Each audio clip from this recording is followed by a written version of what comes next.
Hello, I'm Dave DeRoche. I'm the professor at the Thayer Marshall Institute and a non-resident fellow at the Gulf International Forum. I've been affiliated with the Gulf International Forum for a number of years, and we cover a lot of interesting information here. We have a lot of briefings, but rarely is there one so timely. It's both timely, but it also reflects what I think may be an epical level shift in the military and strategic power balance in the Middle East and in the Gulf. That is, of course, the war with Iran and factors leading up to it, most notably to include the degradation of Iran's proxy model, which has been one of the constant destabilizing influences over the last 40 years in the broader Middle East. It's our great pleasure to introduce today Dr. Lina Khatib, who is the author of this recent paper from the Belfer Center in Harvard University on the degradation of Iran's proxy model. If you don't know Dr. Khatib, you're probably on the wrong channel. But basically, she has been an active feature in Middle East studies for a number of years as the head of the SOAS Middle East Center, as the head of Chatham House's Middle East program. It goes on and on. So rather than take time doing things that people can just Google, I want to get straight into the meat of this. And so let me welcome Dr. Khatib and ask her, Lina, could you please just give us a very short, 2-3 minute précis of your work here, and then we'll get into it. If you have questions, please submit them in chat, and I'll do my best to put them all to our speaker today. Okay, well, first of all, thanks to the Gulf International Forum for hosting me to talk about this recent paper published by the Harvard Belfer Center, specifically the Middle East Initiative there at the Harvard Kennedy School.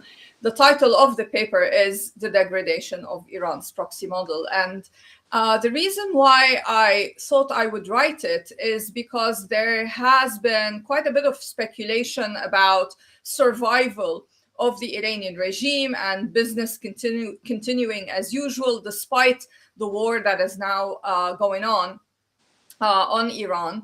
And I wanted to show in the paper that actually we are in a period of historic change where this model of influence for Iran, which it also has been using for its own defense, has been degraded. And with this, there are significant shifts happening at the national level in mainly Lebanon, Yemen, and Iraq. Of course, Syria, the transformation has already happened with the fall of the Assad regime. And also transformations at the regional level, because this means that Iran's influence in the Middle East is no longer going to be the status quo in the region, which had been the case for almost half a century. So we are really living through historic times. That's what the paper mainly argues. Oh, wonderful. Your concision is admirable. It's a really good paper, and again, available online. Just search for it, and should also be read. And this leads into my next question in conjunction with one of Lina's other wonderful works, this recent thing from Documentenstelle politischer Islam, the financial operations of Hezbollah in Europe, which kind of describes the network, but also how that network is deteriorating. So could you please just briefly discuss what you think are the main factors leading to this really precipitous decline of Iran's proxy model in the Middle East and elsewhere?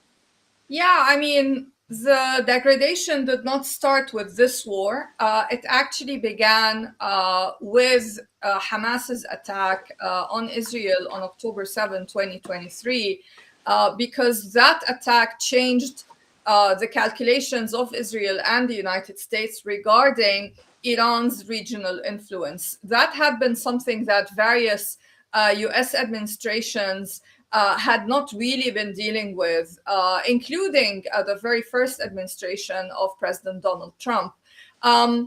At that time, most administrations since the first rule, if I can call it that, of Barack Obama in Washington onwards, had been mainly concerned with the nuclear file when it comes to Iran. But the issue of Iran's proxies was considered a containable threat. A level of threat that the US and Israel could live with. many Gulf countries were looking at the situation differently and in a more comprehensive way. But it took October 7 to get the US to change the way it looks at this status quo that had prevailed in the region for almost half a century. And I think this change in Washington explains why the degradation happened, but it doesn't explain the full story. It explains why there has been a concerted effort, for example, to weaken Hezbollah in Lebanon militarily, and also the Houthis in Yemen.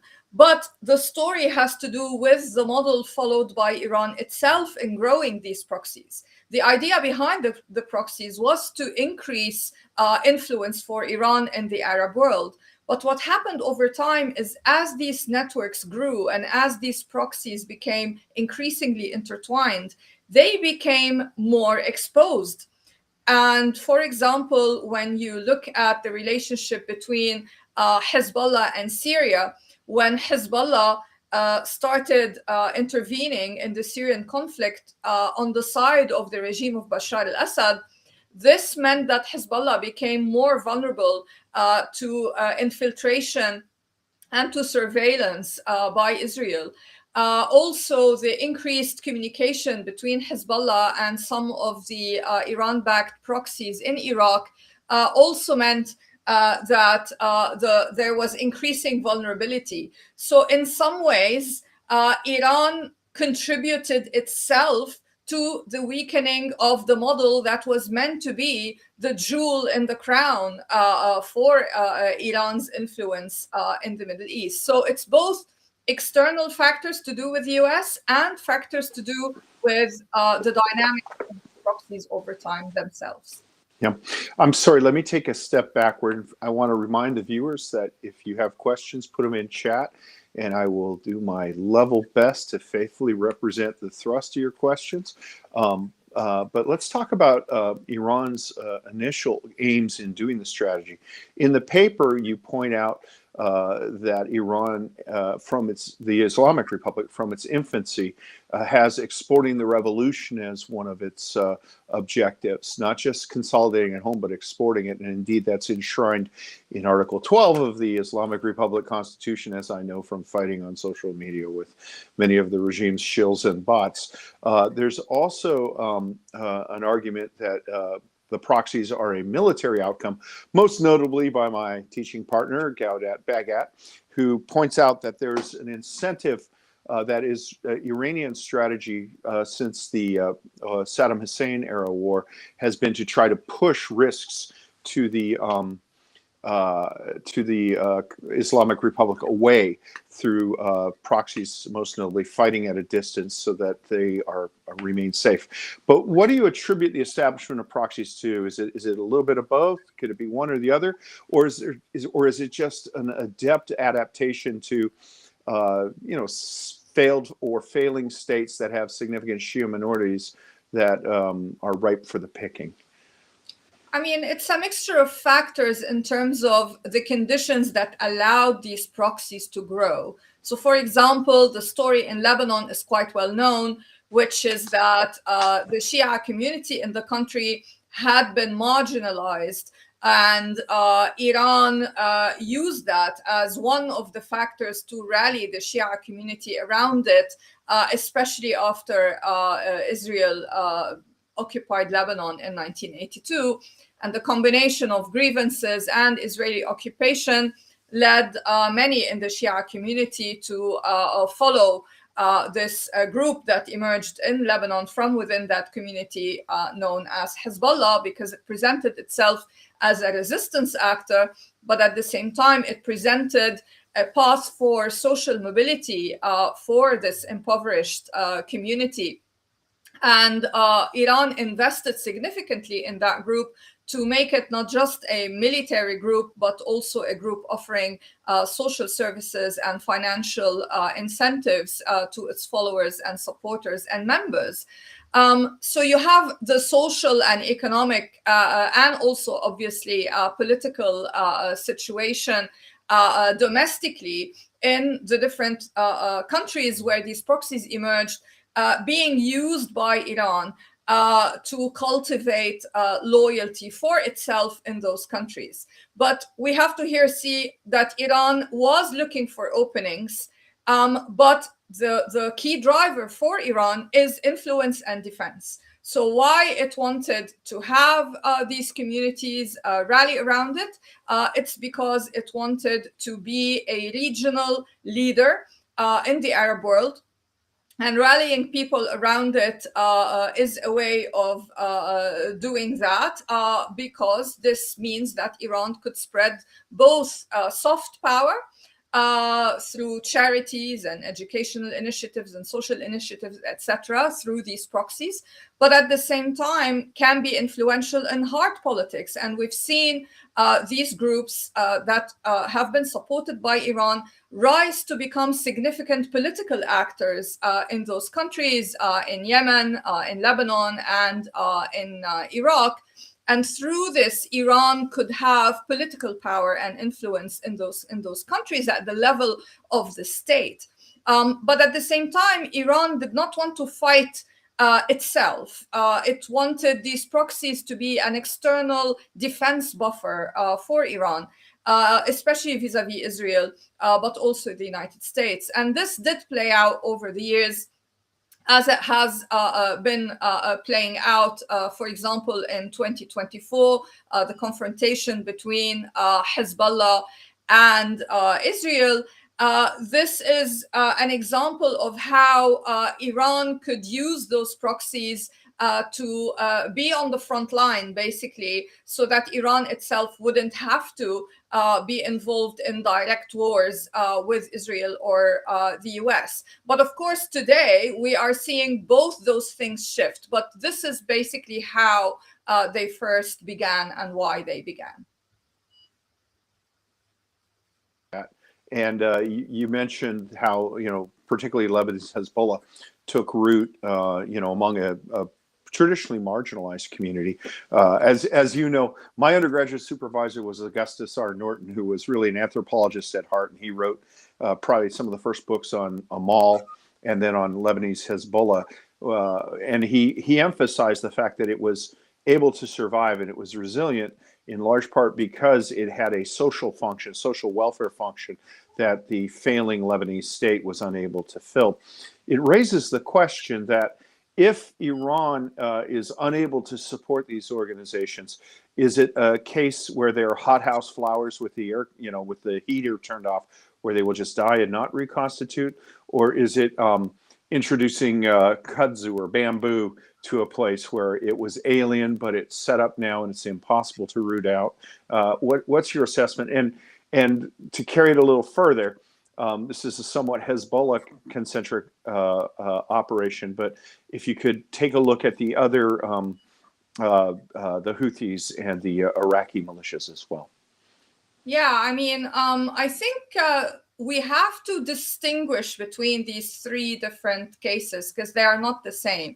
There are similarities that I spoke about broadly, but the three cases have their own particular characteristics. So, for example, Hezbollah clearly is the oldest of the proxies, the most established, was the most equipped, the richest, the strongest. And now its weakness is having an impact on the other proxies, so that the situation of Hezbollah is proving to be a lesson that some of these other proxies are beginning to learn from. And if you think about Iraq, for example, in the current ongoing war with Iran, the vast majority of the Iran-backed proxies in Iraq have chosen to not do anything on the military level when it comes to this war, because they have seen what happened to Hezbollah militarily after its war with Israel in 2024. And they do not want to face the same fate because they have achieved a level of political influence in Iraq. And also they are making money and they don't want to lose that. And so they have stayed largely out of it, with the exception of few hardcore groups like Khatib, Hezbollah, and Harakat al-Nujaba. And so here you have to see that, let's say, these groups are militarily defeated. Let's just imagine that that has happened. Does this mean that the groups will completely disappear and this phenomenon will end? Well, that depends on what happens in Tehran, actually.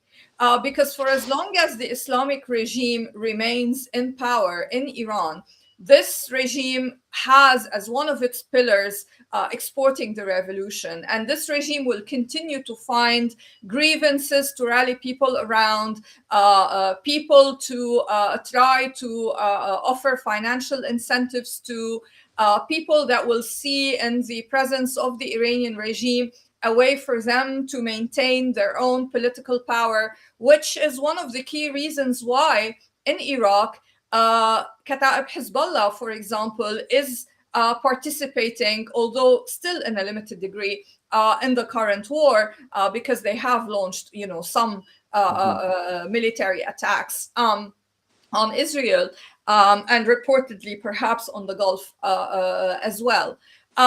Their motivation is actually quite domestic. So they see Iran as their backer, but that's because they want to be in power and they feel that their possession of weapons is what gives them power in Iraq, and they want to hold on to these weapons. One of the interesting things I saw online around a couple of months ago was Khatib Hezbollah setting up these volunteering centers in Baghdad. And one of the leaders of the group was photographed filling in a martyrdom form. And on the form, he wrote, this is so that the group could maintain its weapons. I noted that he did not write, I'm volunteering for martyrdom for the sake of Iran, for example. So the domestic driver is quite strong in Iraq. But this is not the same for Hezbollah in Lebanon. The domestic driver is very important there because Iran wants to maintain its influence in Lebanon and wants to do that through Hezbollah. But that's not the full story. Hezbollah, amongst all the proxies, is the one that is closest to Tehran, and the kind of the one with the least domestic agency today. And so Iran currently is using Hezbollah as a pressure card in its war with the US and Israel. So this is a bit different from the situation in Iraq. And so again, for Hezbollah, the presence of the group is tightly linked to what happens in Tehran.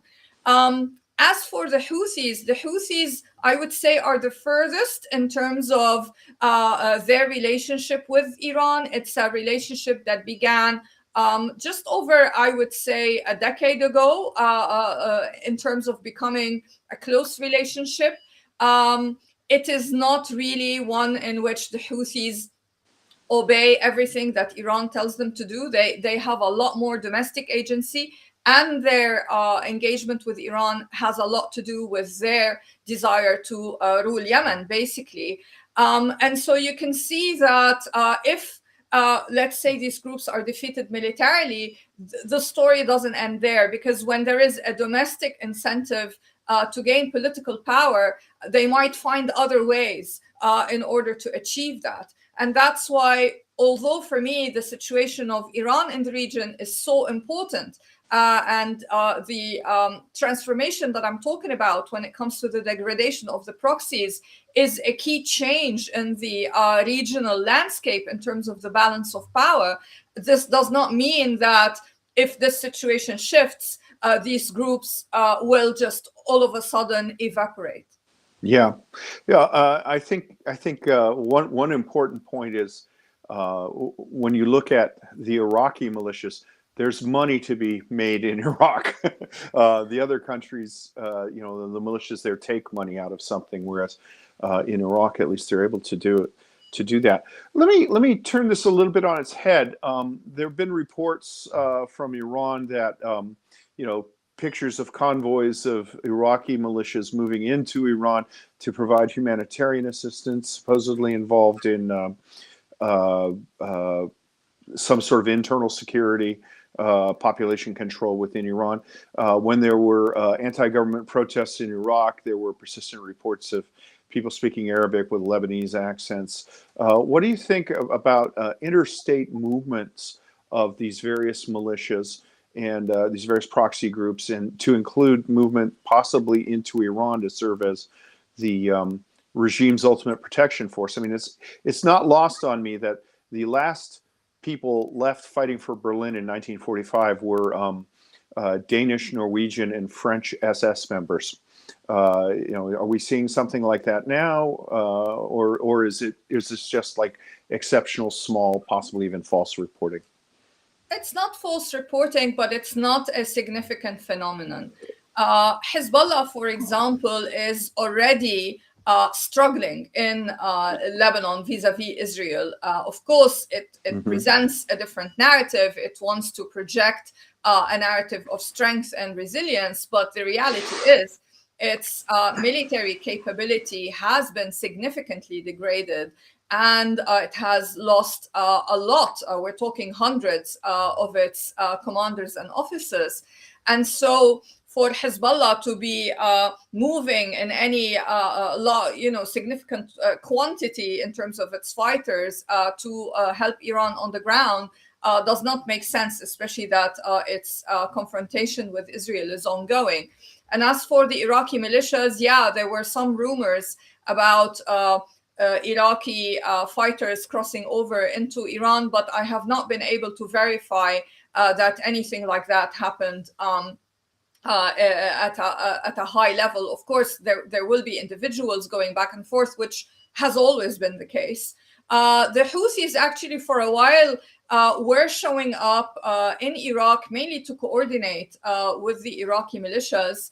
But again, after the significant loss that the Houthis incurred, both financially and militarily, due to Israeli and US strikes on them in Yemen, and also with Hezbollah, as I said, having been exposed as vulnerable through Israeli infiltration, the Houthis are not engaging as much as they used to in Iraq. And again, this is the same when it comes to any Houthi presence that could be observed in Iran itself. So in general, it is not a widespread phenomenon that I would consider tracking because these proxies are largely active in the countries in which they are resident. In the paper, let's dive a little bit deeper into Hezbollah and the nature of the Lebanese state. So in the paper, you described that Lebanese popular support eroded significantly for Hezbollah, such as it was in the wake of the Beirut port explosion, which really, I mean, we forget, but that is about as close as anybody cares to get to experiencing a nuclear blast, and the level of damage there was not inconsistent with what you would find in a nuclear blast. The only thing missing was radiation, and the Lebanese government financial crisis, which was in large part a product of Hezbollah infiltration into the Lebanese political system. How important was that in terms of softening the support? Obviously, sustained Israeli military action was more fatal to the organization going on. But in terms of laying the groundwork and depriving them of public support, how do you see that? Actually, the decline in public support began well before, but definitely accelerated after the port explosion and other things that have happened since. The decline began really in 2005 with the assassination of former Prime Minister Rafiq Hariri, which the Special Tribunal for Lebanon found Hezbollah guilty of. It said Hezbollah members were involved in that assassination, as well as, of course, the assassination of several key political figures in Lebanon, all of whom were opponents of Hezbollah and the regime of Bashar al-Assad. So the decline in support began then. And actually, my argument is that the war that Hezbollah began with Israel in 2006 was in response to this decline in popularity, because Hezbollah had gained a degree of popular legitimacy on the basis that it's a resistance, between quotation marks, group. And so what would rally the people around it more than being seen to resist Israel? So that was a war of choice for Hezbollah. It did it for its own purposes because it did not want to lose its political status in the country. But when that did not work, because although people were obviously at the time in Lebanon very much against the Israeli attacks on the country, this did not mean that they rallied around Hezbollah politically afterwards. And Hezbollah began using more intimidation domestically in order to assert its authority in the country. And that led to an effective change in the constitution, granting Hezbollah legitimate status as a so-called resistance actor by saying that the pillars of national defense in Lebanon are the army, the resistance, and the people. So this formula was something that Hezbollah basically forced on the Lebanese state, and that stayed, as a kind of mode of operation for Hezbollah in Lebanon for years. The port explosion of 2020 was an important moment because it highlighted the degree of corruption that Hezbollah was involved in Lebanon, because what exploded was a warehouse where Hezbollah was storing ammonium nitrate, and there was no oversight regarding Hezbollah's access and activities, not just in the Beirut port, but also the Lebanese border, which at the time was pretty porous because the Assad regime was in place and Hezbollah was crossing back and forth, not just transporting explosive material, but also weapons and other smuggled goods and drugs and people. And so people in Lebanon started looking at corruption more closely in connection with Hezbollah, and getting angrier at the group, but not just Hezbollah, because the port explosion was seen by many in Lebanon as the result of widespread corruption across the political spectrum.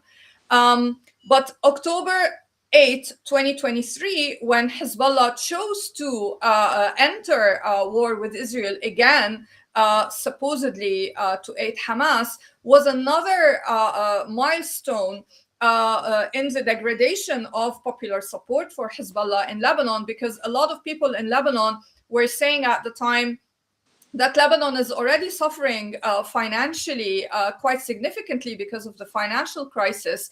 And the last thing it needs is war with Israel. And why did Hezbollah start this war? It's not what Lebanese people wanted. So the level of support declined again, and it kept declining, and it's now declining even further. Latest estimates say only 20% of the Lebanese population seem to be supportive of Hezbollah today. The rest just want the group to disarm, transform into a political party like the rest of the political parties in Lebanon, but are not supportive of maintaining Hezbollah in this, way that it had been for, a decade and a half, almost, if not more.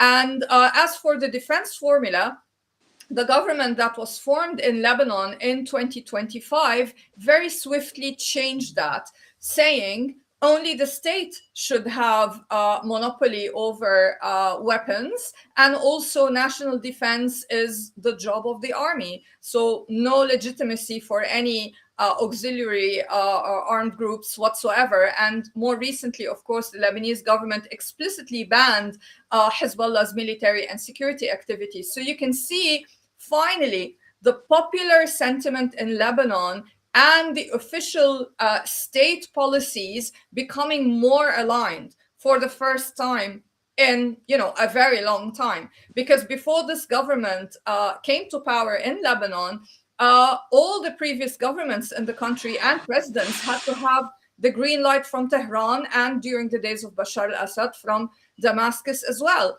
So the situation is definitely changing, and Hezbollah and Iran are very concerned about what this means for the degradation of their own authority in Lebanon. Yeah, I got to apologize to people who sent in questions. We have two chat things, and I was monitoring the wrong one. So now I have questions from the audience. We're going to shift from Lebanon to Yemen. Audience asks, to what extent have the Houthis evolved from a proxy into a semi-autonomous actor? And how does this shift affect Iran's ability to use Yemen as a tool of leverage and pressure on Gulf security? I mean, the Houthis have always been motivated primarily by domestic objectives, which is to get power in Yemen. But at one point, they started flirting with the idea of perhaps becoming a new Hezbollah, becoming a regional force. And that's why they were engaging with the militias in Iraq, and they had mentorship from Hezbollah itself. But that has now shifted again to focusing more on the domestic situation primarily.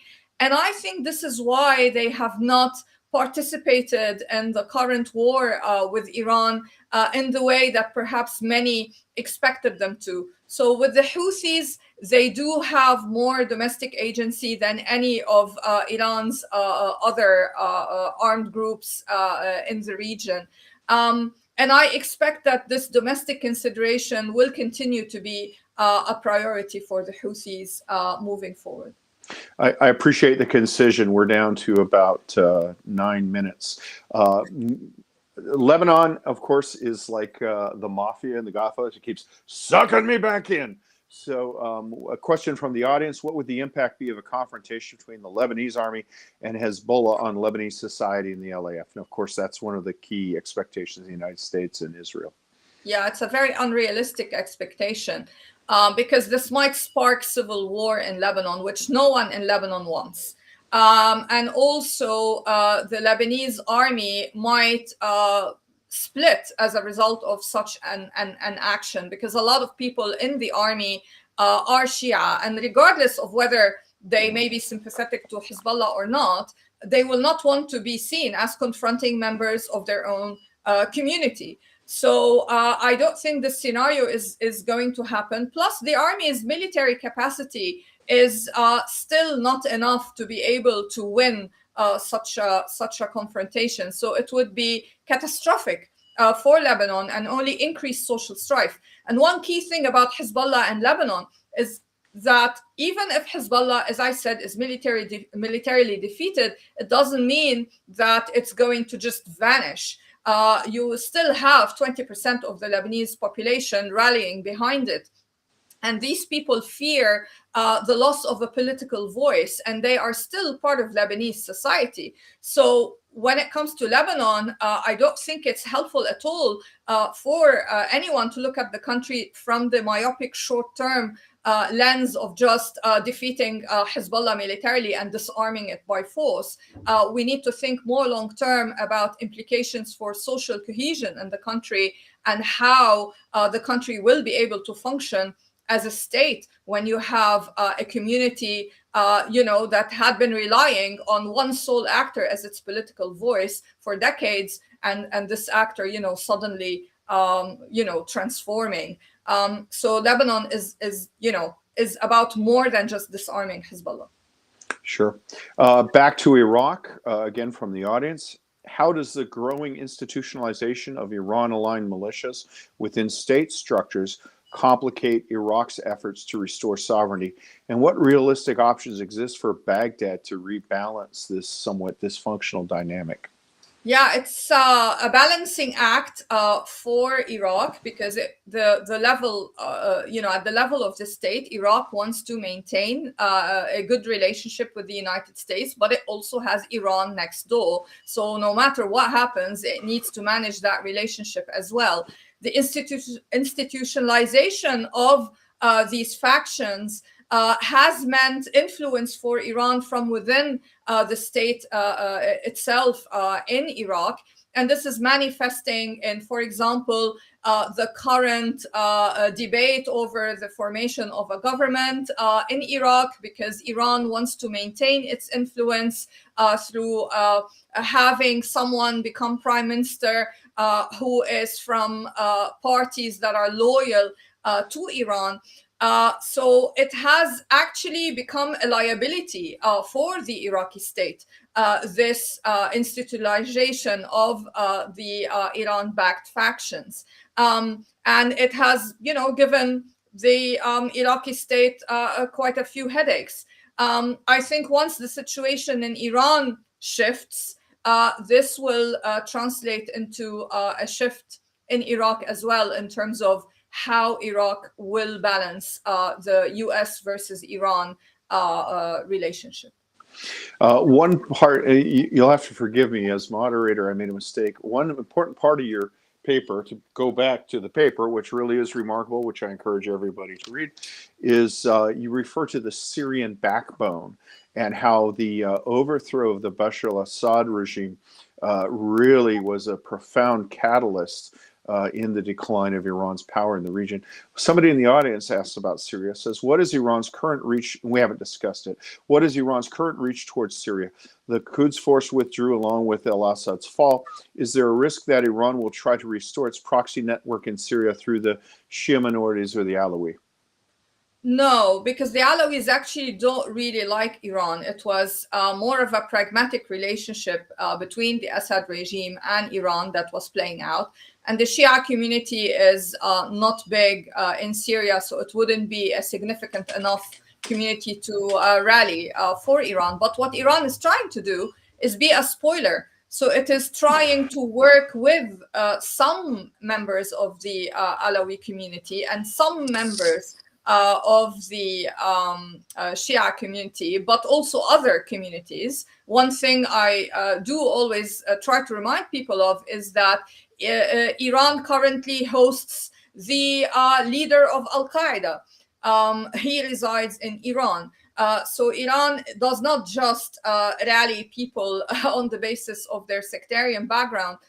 It also can have pragmatic relationships with some other actors that can be Sunni jihadists. This also played out in Yemen for a while in some exchanges between the Houthis and Al-Qaeda there.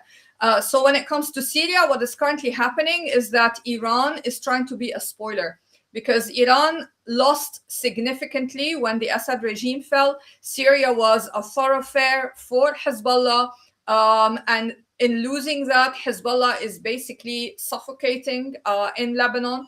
And, Iran will do what it can to try to destabilize Syria, unfortunately. But fortunately, so far, it is not succeeding.